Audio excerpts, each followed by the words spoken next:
Boa noite a todos, sejam bem-vindos. Mais uma sessão de estudos do Beit Midrash Neshama. Hoje vamos estudar as Parashiot Matot e Masé, sob a orientação da Thaís. Sejam todos bem-vindos. Celso, a palavra é sua. Obrigado, Davi. Boa noite a todos. Sejam bem-vindos mais uma vez. Então, as bênçãos estão para quem está com o Sidur Shavuot, capa azul, página 44.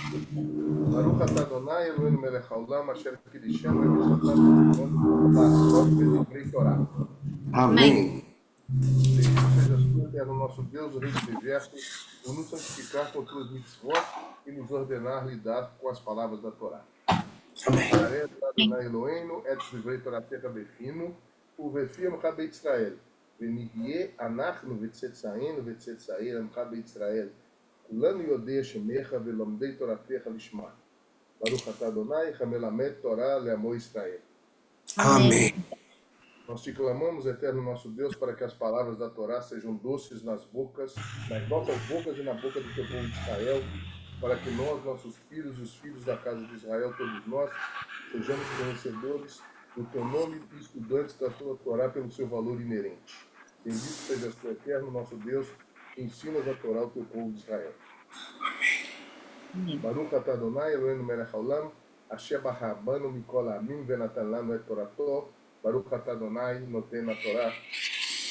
Amém. Bendito sejas tu, eterno nosso Deus, Rei do Universo, por nos escolher entre todos os povos para nos entregar a tua Torá. Bendito sejas tu, eterno, que entregas a Torá.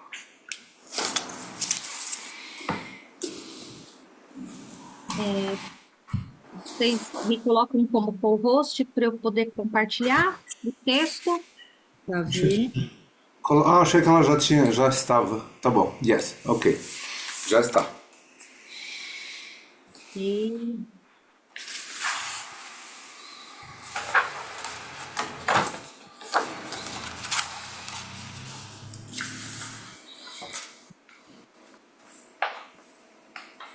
vocês já conseguem ver? Tá abrindo. Started. Texto? Vocês conseguem ver o texto? Ainda não, tá? Teoricamente tá abrindo. Restarted, mas não tá aparecendo nada. Double click to enter full screen mode. Só. Tá na tela preta, só com essas duas mensagenzinhas aí. Pelo menos pra mim. Não sei se pra alguém tá aparecendo. Eu acho que está carregando, deve ser a minha internet. Tem cara de ser isso, mas. Parar. mas...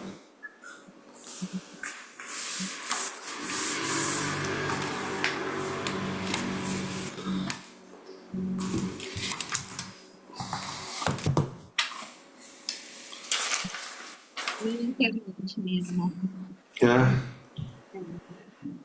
Tá falando aqui.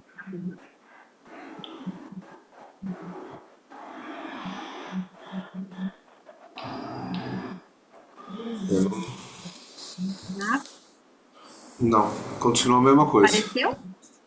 Não, voltou a mesma tela preta lá, só tá escrito que você começou a fazer o share. Double click to enter full screen mode.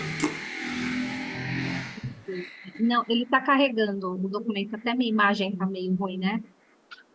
A imagem não tá tão ruim, mas a voz tá. Agora carregou, pronto. Abriu. Ah, legal. Então, tá bom. Então, Davi já abriu, né, dizendo sobre os dois textos que a gente, esses trechos que a gente vai estudar, essas porções puras, fechando o livro de números, né? Do 32, do 32, 42, a parte de está no 40º ano, né, do passeio de Israel pelo deserto, do povo de Israel pelo deserto. O povo já está acampado em Canaã, entre as acácias das estepes do lado, do outro lado do Rio Jordão, em frente a Jericó. Matot inicia-se com uma discussão das leis sobre Nedarim, que são as promessas, e Nebuot, que são juramentos. A Torá, então, descreve a batalha desse povo de Israel, né? e a vitória sobre Midian, seguida por uma narrativa detalhada da destruição dos despojos de guerra. Moisés recebe a missão de derrotar os midianitas por terem iniciado os israelitas ao culto pagão. Ele forma um exército de 12.000 pessoas e assim vence a guerra.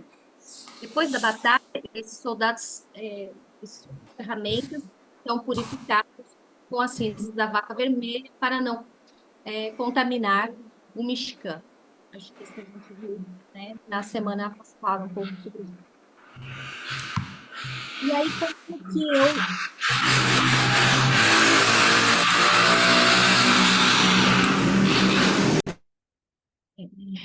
eu dividi entre duas partes. Então, a parte de Matot, eu trouxe alguns comentários que eu achei interessantes sobre esse trecho.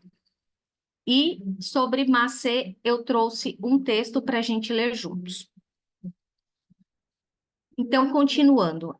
As tribos de Gade e Reuven queriam fixar as suas terras além do Rio Jordão, né? E isso é negado por Moisés.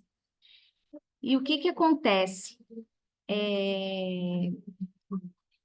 Com essa negativa de Moisés, começa então as discussões sobre o porquê ele negou que essas duas tribos pudessem ficar onde elas queriam. E aí tem um texto, um trecho de um texto do Ed Nikon, que eu achei legal, eu estou compartilhando aqui com vocês, né? Moisés foi o maior profeta, e a profecia revela previsão e percepção. A qualidade de previsão continua a distinguir grandes líderes. Quando as tribos de Gade e Ruben pedem para se estabelecer no lado leste do Jordão, eles argumentam com base no fato de que a terra é adequada para o gado que eles têm. Sábios estudiosos debateram se Gad e Ruben esperavam evitar ter que participar das batalhas prolongadas que seriam necessárias para conquistar a terra de Canaã. Eles podem ter agido por impulso de autopreservação, mas Moisés tem a capacidade de prever consequências de suas ações. O Rabino Shammai descreve um benefício ainda mais profundo para essa decisão de Moisés. Somente uma presença israelita viável fora da terra poderia garantir a presença israelita na terra. Em outras palavras, um Israel viável depende, em parte, de uma diáspora igual viável.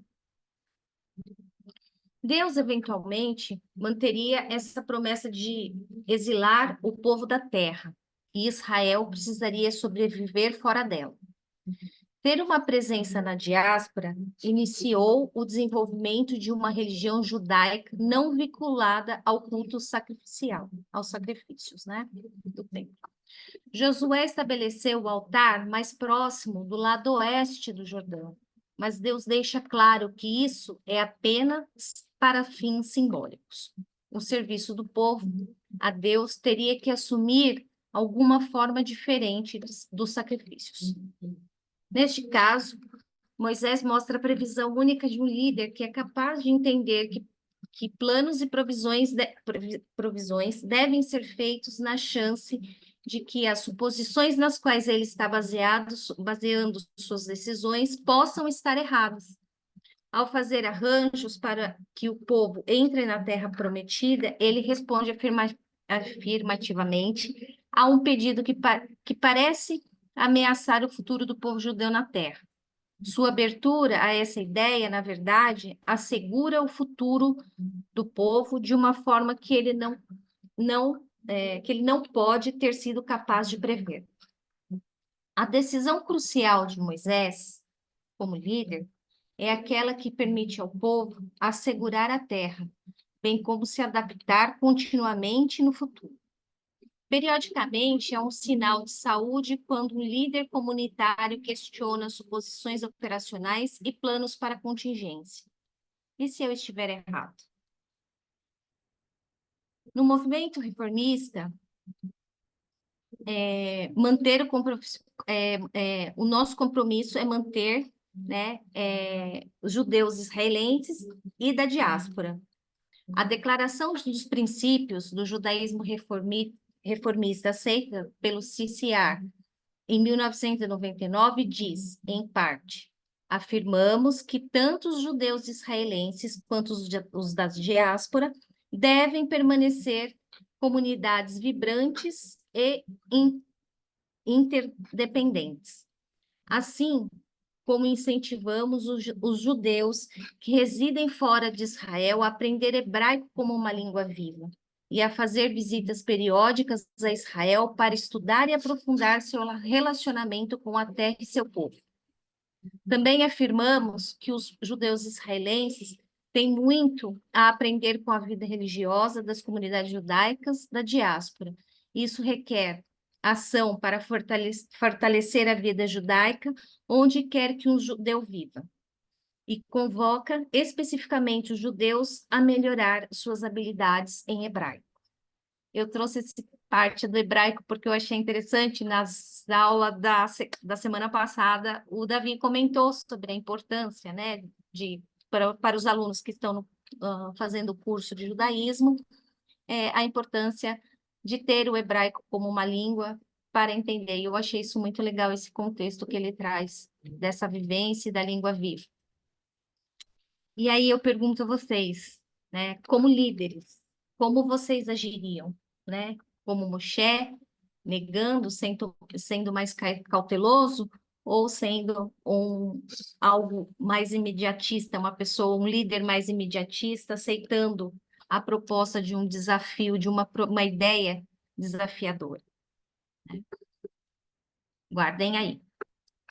E aí, sobre Macê, eu trouxe um outro texto que fala o seguinte: fornece um relato, a Paraxá fornece um relato detalhado, né, dos 40 anos dos judeus na Terra Prometida, eles são instruídos a tomar posse da terra, dividi-la proporcionalmente entre os clãs, evidenciando, né, a destruir qualquer tipo de adoração a outros deuses. Os levitas recebem cidades em cada região, que também devem servir como cidades de refúgio. Embora as filhas de Zelofead tenham sido previamente autorizadas a herdar a terra de seu pai, é esclarecido que elas devem se casar dentro de sua própria tribo para preservar sua herança, uma vez que os israelitas estejam na terra de Canaã. Eles devem estabelecer cidades de refúgio por toda a terra. As cidades vos servirão de refúgio contra o vingador, para que o homicida não morra sem que seja julgado pela Assembleia.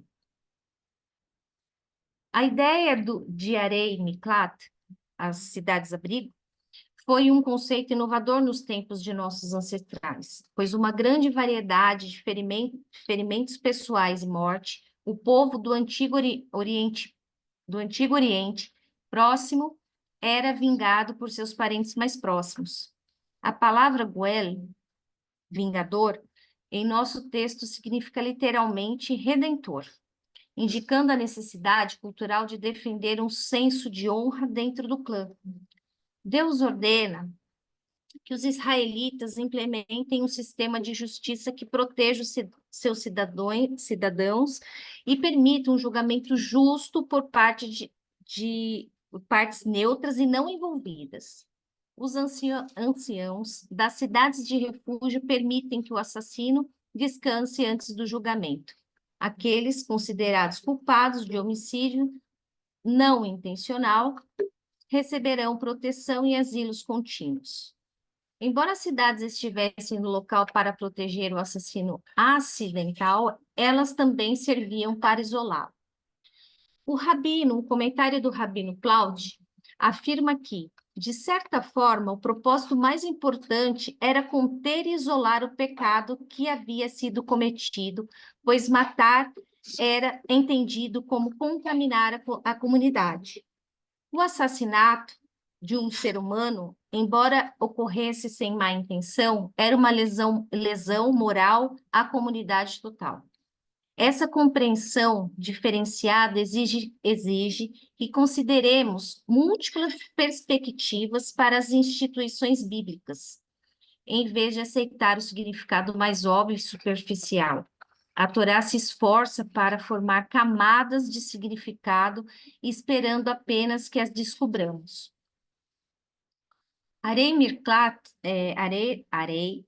Miklat ficavam dentro das cidades designadas dos levitas, tornando-se os santuários dentro de santuários. O papel dos levitas como administradores espirituais e rituais foram entendidos para o domínio ético. Deus habitava entre o povo, mesmo aqueles que estavam isolados uns dos outros. Havia uma presença especial entre os habitantes que viviam nas cidades dos levitas, um lembrete do valor de Deus para cada vida humana, mesmo aqueles que cometiam erros graves. Embora tivessem que ser isolados de suas famílias e de tudo mais que conheciam, havia uma compreensão profunda do sofrimento interno que o assassino intencional experimentava. Não intencional experimentava. Reconhecendo que o assassino, não intencional, tinha que viver com a dor de causar a morte de um outro ser humano, o rabino Harvey Fields descreve as cidades de refúgio como lugares de renascimento, lugares nutritivos onde os seres humanos podem desfrutar da companhia de outros, perseguir seus talentos e crescer espiritual e intelectualmente. Todos nós precisamos do apoio de Deus e de uma comunidade. A sociedade sente profundamente a dor daqueles que sofrem a perda de um ente querido, e as comunidades se estendem para apoiá-los. Em vez de isolar aquele que transgrediu de tudo o que é sagrado, as cidades de refúgio o colocaram em uma comunidade sagrada. Em vez de ser preso, talvez houvesse um elemento de libertação pessoal ou pelo menos uma sensação de segurança na mente de alguém que vive em uma cidade refúgio, para interromper o ciclo de violência e manter o número de vítimas no mínimo. Esse sistema da cidade de refúgio buscou criar espaços de reflexão, cura e, finalmente, o crescimento na presença de Deus. O que vocês, o que você faz, o que vocês fazem para compensar algo que fez de errado sem querer? Como é cometer um erro que acaba afetando outras pessoas de forma negativa? Qual seria o propósito de ser punido, mesmo por um erro? E aí, eu abro a palavra para vocês, para comentários, baseado nessa leitura, nesses dois textos bem diferentes sobre esta paraxá. Rê, quer começar?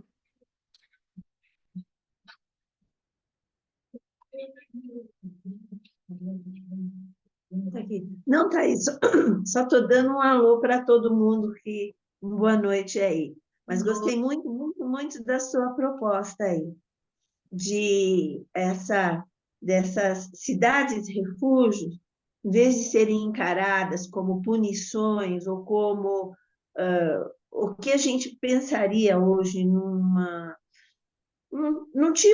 tipo de prisão, mas uma oportunidade de o indivíduo poder refletir, estando abrigado, afastado, como numa quarentena, sobre aquilo aquele acontecido, sobretudo se ele foi um assassino acidental.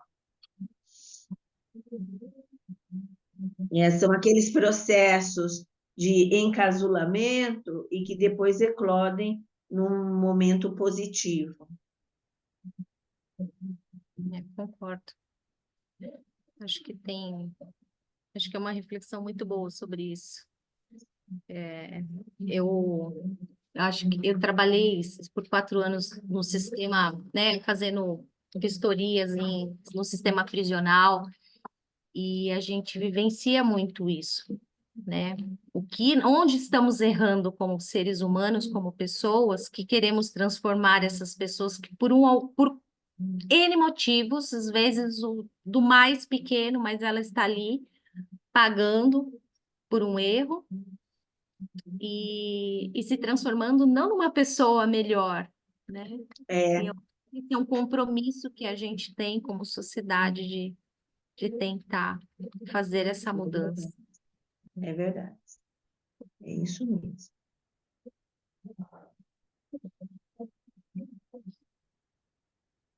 Mais alguém?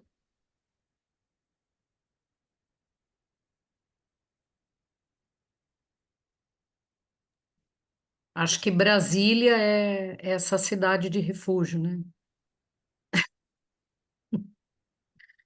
Não é? Porque a gente vê e escuta tantos absurdos, né?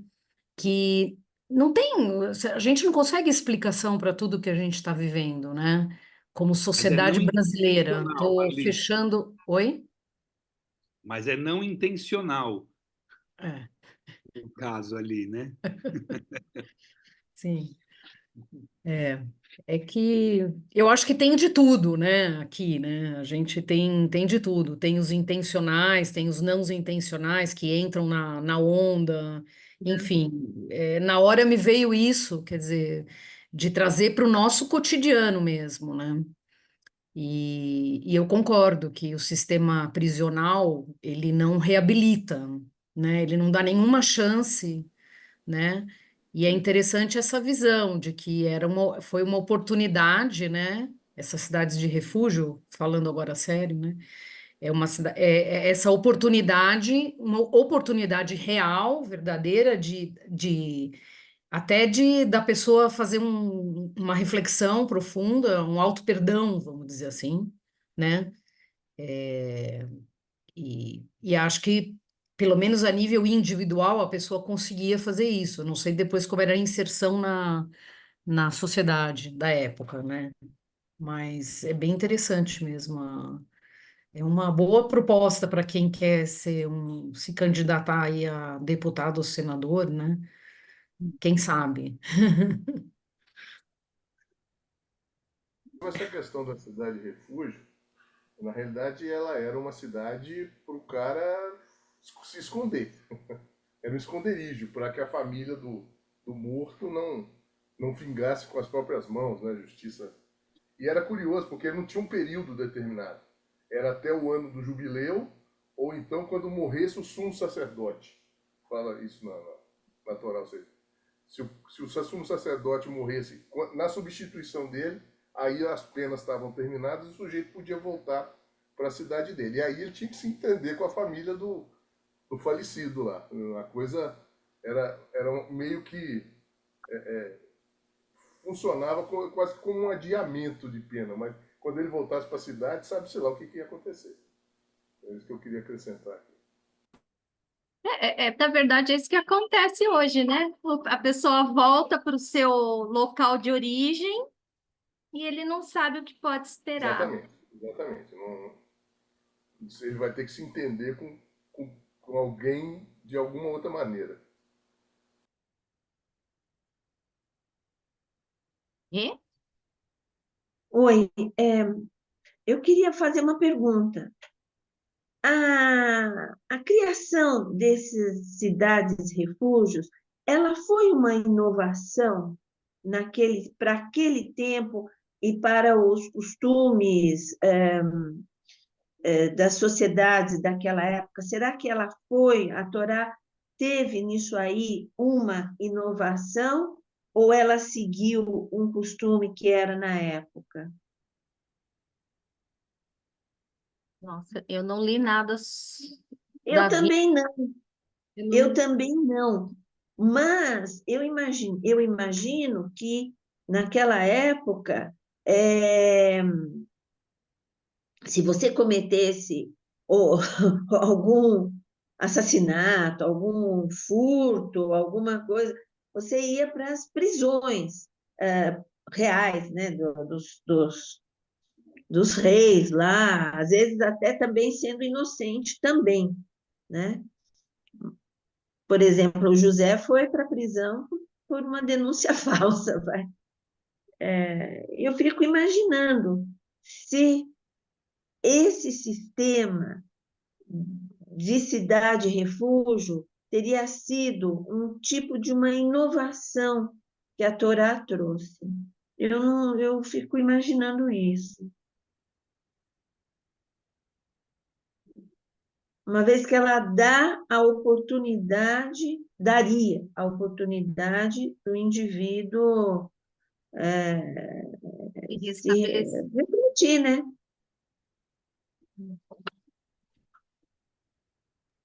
É uma boa, é uma boa Um pergunta. bom questionamento, né? Porque Sim. difere do nosso conceito. Nós não temos cidade-refúgio. Quer dizer, temos, mas não é bem. A gente fala que não, mas funciona como? Mas eu fico imaginando se isso teria sido uma, uma inovação para a época, porque a Torá trouxe muitas inovações. E nisso também. Aí, você me permite? Oi, Dani. Eu não ia exatamente nesse sentido, mas é tão perto que eu acho que eu vou tentar te responder, Rê.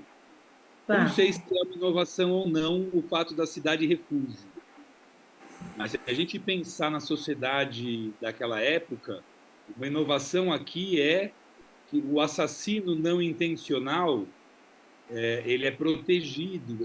Eu vejo como o Celso falou, na verdade. Eu vejo muito mais essa cidade como um local de proteção para esse assassino, porque o assassino intencional ele vai acabar tendo a mesma pena que todo mundo, né?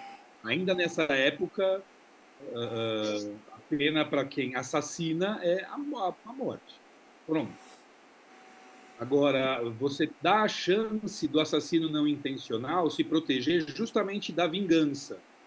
Por quê? Porque essa coisa da vingança ela é um problema muito sério dentro da nossa sociedade, porque ela não tem fim. Porque alguém vai e mata ele, e aí alguém da família dele vai e mata da outra, e aí fica essas guerras de família, né? Eu lembro uma cena recente daquele seriado Vikings, que o veredito é dado justamente assim, ele fala assim, na dúvida, você está condenado à pena de morte, porque senão isso vai gerar um monte de vingança, e a gente não quer isso. Então, aqui tem a inovação, no caso, seria justamente você dar uma chance para aquele que cometeu um assassinato não intencional. É importante deixar claro isso, né? Não é o doloso, né? Não é o doloso, é o culposo. Gostoso. E Isso é aí ele tem uma chance de se defender da vingança. Como que isso ia desenrolar depois, quando ele voltasse? Exatamente o que o Celso falou, né? Se o ano do jubileu fosse logo depois. Mas, enfim, eu queria chamar a atenção para uma coisa que, para mim, é muito interessante, que fica muito no campo da imaginação, muita coisa, né? Eles não conquistaram nada ainda, eles não têm terra nenhuma, nunca viveram um ano do jubileu, porque eles estão só há 40 anos no deserto, não deu 50 ainda, e 50 teria que ser de eles terem terra, eles não têm terra, e estão discutindo isso. E é muito interessante a coisa das filhas do Tselofhad, né? Porque a gente viu na Paraxá passada uma discussão sobre uma herança que ainda não existe. É um direito que o pai dela teria como membro da tribo Menashe a um pedaço de terra que vai ser conquistado ainda. Então, isso me chama a atenção bastante, essa coisa do como tem uma preparação olhando muito lá na frente. É do pressuposto, né? Não é pressuposto que fala, é do presumido. Isso é uma inovação para mim, essa coisa desse olhar Do lá adiante. presumido, né? O... Só respondendo também para você, e, enfim, é uma outra ideia da onde pode ter vindo essa questão das cidades-asilo, né? Em várias culturas antigas, a gente sabe, tem, enfim, documentado de alguma maneira, que os templos dos deuses eram lugares invioláveis. Tá? Então, muitas pessoas se abrigavam dentro de um templo de um deus XYZ ali, porque ali ele sabia que ele não podia ser pego, né? Inclusive criminosos, né? E tem toda uma questão, uma discussão de qual era o tamanho em volta daquele templo que era protegido, né? Então tem uma discussão de área, né? Enfim, mas acredita-se que isso pode ser a origem dessa ideia de cidades-asilo que foi então expandida, e como não tem outros deuses, né, então se dissociou dessa ideia de ser um lugar do Deus, né, a casa do Deus, né, dentro do judaísmo, né, na evolução, né, durante a evolução do judaísmo, né, sei lá, mais uma ideia sobre esse assunto. Interessante. Obrigada. Imagina. E na verdade, só para fazer uma pequena correção, correção não, dar o crédito para a pessoa certa. Quando a Thaís falou que eu comentei sobre o estudo do hebraico na última aula do curso de judaísmo, é verdade, né? Eu já tinha falado na semana passada também aqui, mas quem fez toda uma palestra sobre esse assunto foi o Moré Aguinaldo, que está aqui com a gente, então passo o crédito para o Moré Aguinaldo sobre a ideia da importância do estudo. Eu estou plenamente de acordo, né? Mas quem explicou quão importante é nas minúcias foi o Aguinaldo, não fui eu. Mas tudo bem, só dando crédito para o Moré. Faz sucesso, né, amor? É Aguinaldo. Todo mundo gosta das aulas dele. Então, Com certeza. Meu nome foi citado, então eu peço Tá, por sua ordem, excelência. Como é que é questão de ordem? questão de ordem, tá bom. Só aproveitando uma coisa que fora lida aí em Matot, a questão do hebraico, né? E visitar a terra de Israel, se inteirar e aprender e se envolver. O pessoal que está fora, o pessoal que está dentro, tentar fazer conexões. Interessante que nessa Parashá Matot aparece a delineação da terra de Israel. As divisões. Quem lê com papel, quem é bom de desenho, geografia, lê essa Parashá e vai desenhando exatamente o que era a previsão, sei o que é a previsão na Torá. O mapa aí, ó, o Rabino mostrando um mapa.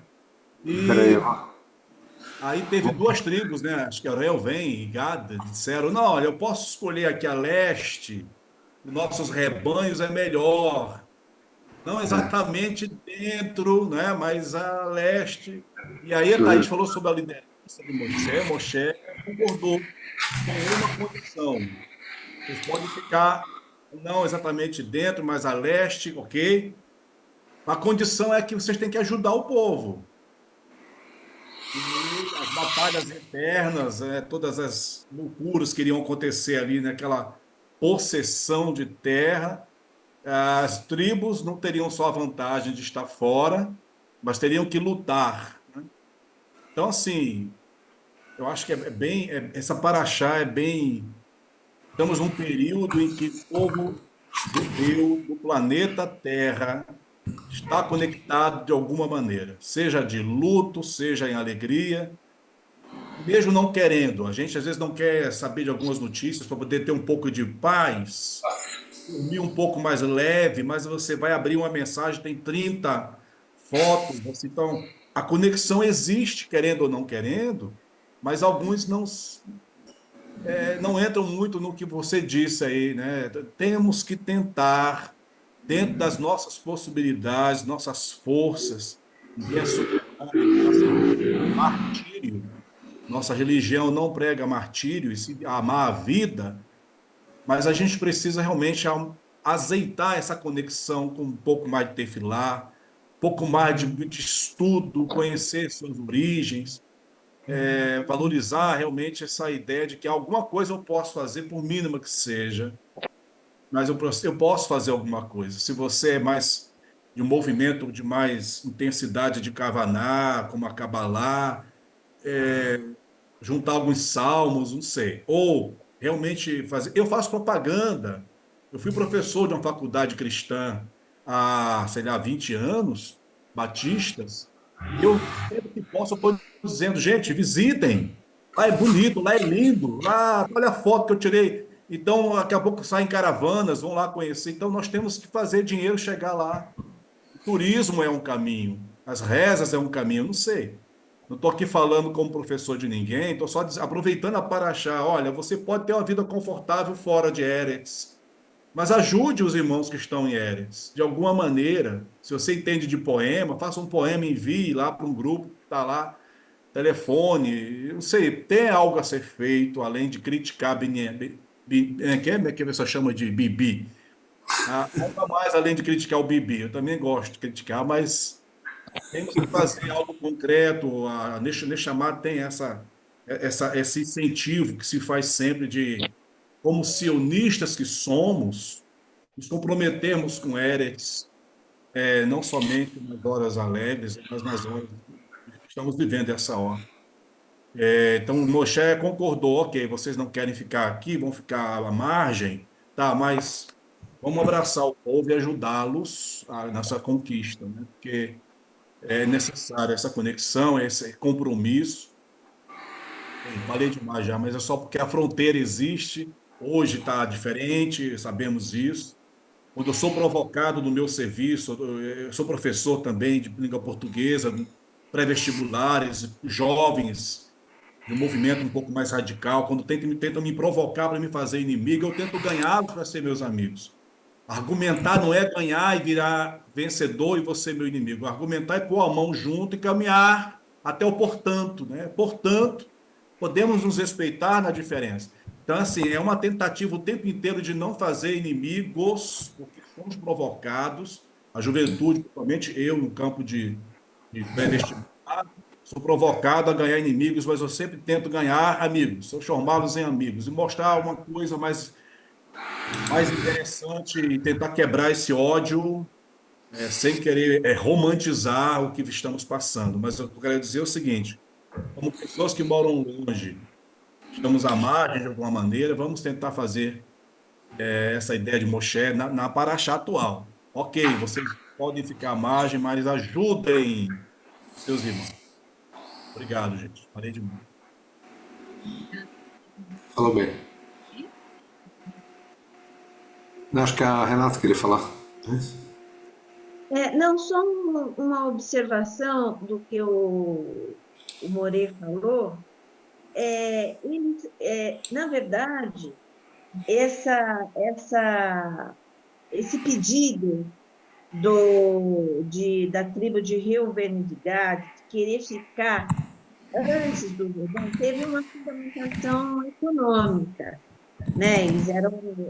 Para eles eram melhor, aquela terra era melhor para os rebanhos. Tudo bem. Só que havia uma preocupação de que eles ficando a leste, se haveria um enfraquecimento ou não, ou qual seria o nível de adesão à confederação que Moshe estava preparando, essa reunião, essa divisão entre as 12 tribos, ela tinha, sem ter um governo central, vamos colocar assim, não havia rei ainda, sem ter ela funcionava como uma confederação, né? E haveria preocupação de que se eles iriam aderir há essa ideia política de confederação. Um senão que a gente pode lembrar é no próprio Canto de Débora, em que ela vai ter uma guerra com o general Barak, acho que é Barak, mas tem tribo que não atende o chamado dela, né? Então, até que ponto há uma força de coesão entre as tribos, formando realmente um bloco, uma adesão, o povo ali, ou há essa flexibilidade, né? Isso eu queria lembrar isso daí, só observar isso daí. Obrigado. Vou pegar uma carona no mapa que você mostrou, Davi. Quer que eu projeto ele aqui? Não Ou sei se você tem só... necessidade. Talvez Eu seja coloquei interessante. no grupo, tá no grupo de WhatsApp dos frequentadores. Tá lá. Quem quiser olhar depois, a primeira proposta britânica de divisão do território, Tá que bom. era um território francês e britânico, dava para os judeus todo aquele lado do Jordão, onde está Reuven, Gad, aquilo tudo seria dado, né? A Thaís está balançando na cabeça que ela viu junto comigo, que o Moré Yehuda está fazendo o trabalho dele também, deve estar louca com o assunto, a história do sionismo.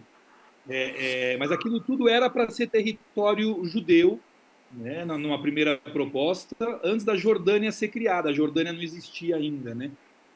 E o que é interessante é que eu vi muitas pessoas em Israel usando uma correntinha que tem o mapa de Israel com esses territórios que eles chamam de Israel Hashlemá, né? A Israel completa. E esses malucos, eles pregam que a gente devia militarmente reconquistar esses territórios que originalmente eram das 12 tribos. Então, para a gente tomar esse cuidado de como que a gente olha para a Torá, né? Porque tem gente que olha para a Torá e fala assim, não, aquilo é nosso. E querem conquistar, em vez da gente, né, enquanto a gente está querendo fazer paz com o que a gente já tem gente querendo guerrear para ter mais. Tome esse cuidado com a nossa Torá, né? Que a gente saiba olhar para ela e viver nos dias atuais e não viver nos dias há 3.000 anos atrás.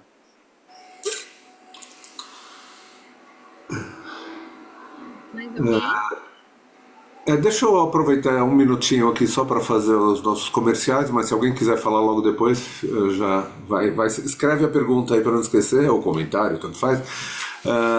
Lembrar que nessa sexta-feira, dia 2, agora, depois da manhã, a gente vai ter um Kabbalat Shabbat Nefesh. Para quem nunca esteve ou nunca ouviu falar do Kabbalat Shabbat Nefesh, essa é uma iniciativa que já tem alguns anos, ela começou em 2017 ou 2018, não lembro. 17. 17? Eu já não lembro mais. Eu sei que até 19 ainda teve um. E é uma iniciativa de um grupo de pessoas de levar o Shabbat, mas em particular, o judaísmo, mas em particular através do Kabbalat Shabbat, para uma comunidade maior, mais ampla, né? E não apenas necessariamente judaica, né? Então essa iniciativa aconteceu então nesses anos 17, 18, 19, inclusive em lugares grandes, né, com presença de muita gente, hotéis, estou falando, né, e foi muito interessante, enfim, o resultado,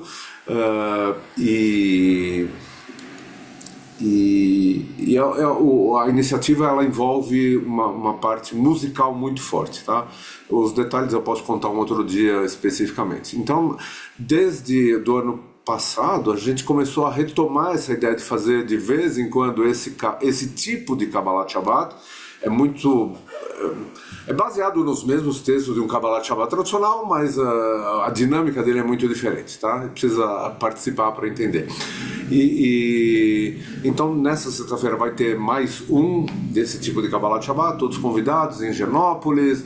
A gente vai fazer o maior esforço para transmitir também, então quem não está em São Paulo, eu sei que tem algumas pessoas que não estão em São Paulo aqui hoje com a gente, poucas, mas tem. Talvez dê para assistir, em particular a dona Gilda, representante aqui, das pessoas que moram fora de São Paulo, a própria Thaís, né, claro, vão poder, acho que vai, se der tudo certo, vão poder assistir, tá bom? Então, sexta-feira às 19 horas, a única coisa que precisa, a gente precisa ter como é dentro de um espaço particular, a gente precisa ter uma lista de pessoas que vão poder acessar esse espaço particular. Para isso a gente pediu para colocarem o nome, o telefone, enfim, o número, documento naquele formuláriozinho que foi mandado, acho que todos vocês devem ter recebido. Se alguém não recebeu, avise. Pode colocar no chat aqui o telefone. Se não recebeu é porque eu não tenho o telefone da pessoa, eu não tenho o WhatsApp. Então põe no chat o WhatsApp e depois eu mando. Isso é uma coisa. Segunda coisa, no sábado de manhã a gente vai ter então o Kabbalah, o Shacharit Shabbat Matot Maseh.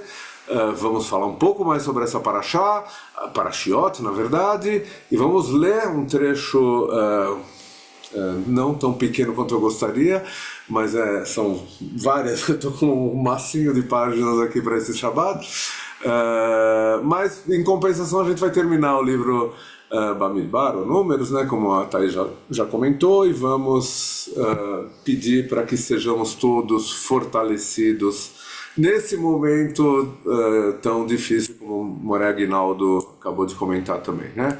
Então é importante estarmos juntos no sábado de manhã. Sábado à tarde tem uma atividade especial para o grupo de alunos do curso de judaísmo, que é uma visita guiada ao Museu Judaico de São Paulo. Aliás, todos os alunos do curso de judaísmo, mesmo os que moram fora de São Paulo, estarão com a gente nesse sábado. Então, para quem não conhece um ou outro que mora fora de São Paulo, tipo Jacobson, venha no sábado de manhã ou na sexta-feira e vão encontrar o Jacobson sem toda essa indumentária do Polo Norte que ele está vestindo agora, né? Se Deus quiser, não vai estar tão frio aqui assim. Então venha no sábado também por isso, na sexta e no sábado, e aí a gente vai visitar o museu. A gente conseguiu, conversando com o pessoal do museu, a gente conseguiu autorização para levar mais algumas poucas pessoas que não estejam no grupo de alunos, mas que queiram acompanhar essa visita guiada, né? Então só a gente precisa saber quem são, precisa me avisar para a gente. A única restrição deles é se for muita gente, as pessoas não vão ouvir o que está sendo falado e tal. Então a gente está, enfim, principalmente pessoas que moram em São Paulo ou estão vindo de fora, mas não conhecem o museu, é uma boa oportunidade. Então, uma pessoa que vai acompanhar a gente é uma pessoa que é simplesmente a coordenadora, o gerente, não sei, do acervo. Então ela conhece tudo que tem lá dentro, provavelmente, né? Isso no sábado à tarde. Outra notícia importante é que no sábado seguinte, na sexta seguinte, a gente tem Kabbalat Shabbat no residencial. Então quem quiser participar já saiba disso, dia 9 de fevereiro, agosto, fevereiro já foi. Amanhã de manhã a gente tem um Shacharit, lá no residencial também, às 10 da manhã, se alguém tiver disponibilidade e quiser participar, com leitura da Torá, tudo, amanhã de manhã no residencial. Que mais? E a última notícia, e ainda não posso, enfim, dar todos os detalhes, mas está andando o nosso projeto de grandes festas. Tá? A gente avançamos algumas casinhas durante esse começo de semana, e já está quase de pé o projeto inteiro. Se Deus quiser, até sábado a gente vai dar a notícia já com um pouco mais de detalhes. Enquanto isso, não comprem lugares em outra sinagoga. Esse é o recado, tá bom? A gente vai oferecer uma coisa muito bacana. Tenho certeza que, enfim, para quem quiser passar o Rosh Hashanah Yom Kippur no ambiente Neshama, vai ser uma coisa bem bacana, tá bom? Acho que é isso. E só voltando, fechando o assunto do hebraico, que eu já tinha comentado na semana passada, a gente já está pensando nos próximas turmas do hebraico, em particular, turma de alfabetização. É bem provável que a gente tenha. Claro, ainda precisamos acertar todos os detalhes. Então, se alguém quiser participar do curso, principalmente de alfabetização, avise para a gente já ir colocando o nome na lista, porque, obviamente, a gente tem um limite de pessoas que podem fazer o curso, né? Então, quem tiver com o nome na lista já vai subindo na lista ali para ser um dos primeiros a se inscrever, né? Acho que é isso. Celso, Carol, não sei se Carol tá aí. Peguei a Carol.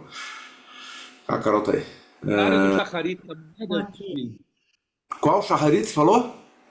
amanhã qual o horário do Shacharit? Amanhã às 10 da manhã. 10 da manhã, porque é o horário que fica bom para os residentes, né?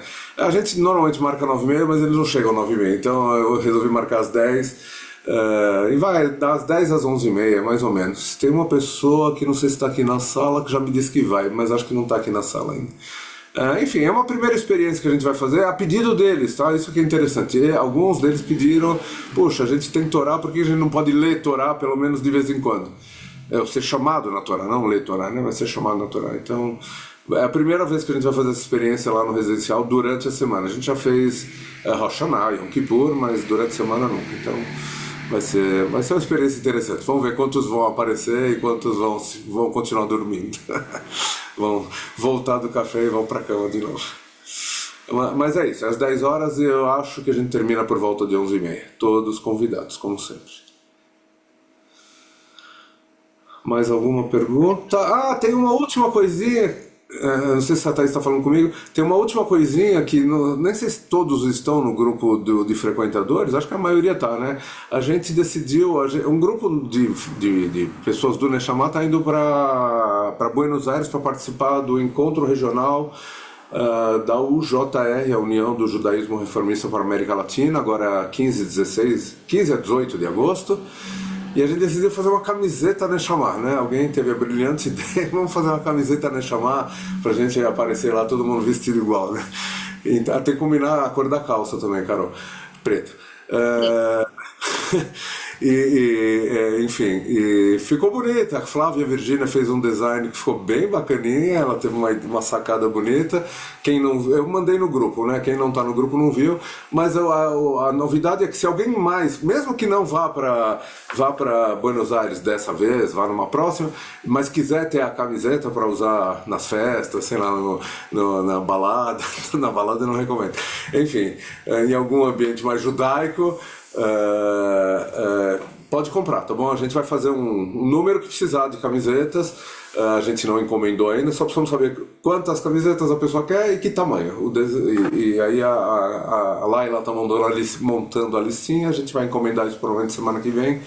E depois a gente entrega, tem um custo de R$50 cada camiseta, tá bom? É preta, é bonitinha, vai ficar bem legal. A gente não tá no grupo.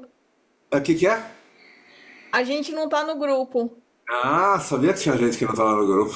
Eu desconfiei, eu não tinha certeza, eu não sei de decor todo o grupo. A gente se fala, me lembra amanhã, para variar, agora eu não vou fazer mais nada, Lívia, mas amanhã de manhã me manda um outro WhatsApp, ela coloca no grupo. E eu esqueci de dar o crédito também. Eu esqueci de dar o Eu te ponho no grupo. Tá bom. E eu esqueci de dar o crédito também da camiseta. O design a ideia foi da Flávia, mas o Dani ajudou a aprimorar a camiseta e tá ficando bem legal. A Flávia ainda já me mandou um novo design, uma nova versão, mas ainda tem um detalhezinho para acertar. Amanhã acho que a gente fecha isso aí. Mas ela acabou de me mandar aqui com outros fontes e tal. Ixi, tá ficando sofisticado o negócio. Mas é legal. Então, quem quiser, só não esquece de avisar, tá bom? Avisa a Laila, porque assim, a gente tem que encomendar. Então, se passou de sexta-feira, a gente vai encomendar na segunda e vai quem tiver na lista, né? Porque a gente também não vai ficar estocando camiseta, obviamente. Pelo menos não muitas. Talvez uma PMG, sei lá, uma PMG. Carol, você leva a minha, tá? É verdade, também tem isso, né? A gente, enfim, a gente dá um jeito de entregar. Quem for para lá é fácil, quem não for, a gente entrega de São Paulo. Se alguém precisar, a gente manda pelo correio. Não precisa morar em São Paulo, tá bom, gente?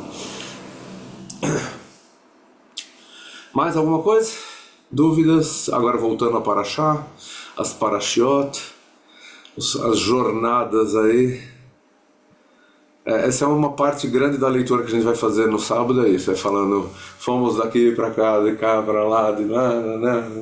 É bem legal essa leitura porque vai repetindo, né? Sempre repete a última coisa onde a gente foi e a próxima.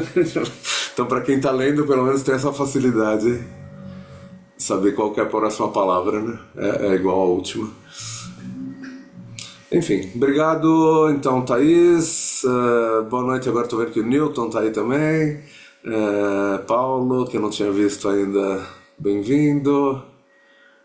É isso. Esperamos a Érica e o Márcio, que vinham na semana passada, não vieram, serão bem-vindos nessa semana. Márcio e Érica. Tá bom? Se quiserem vir no sábado, ou na sexta-feira também, claro. Ou na sexta e no sábado. Ok, vou desligar aqui a gravação. Cadê aqui?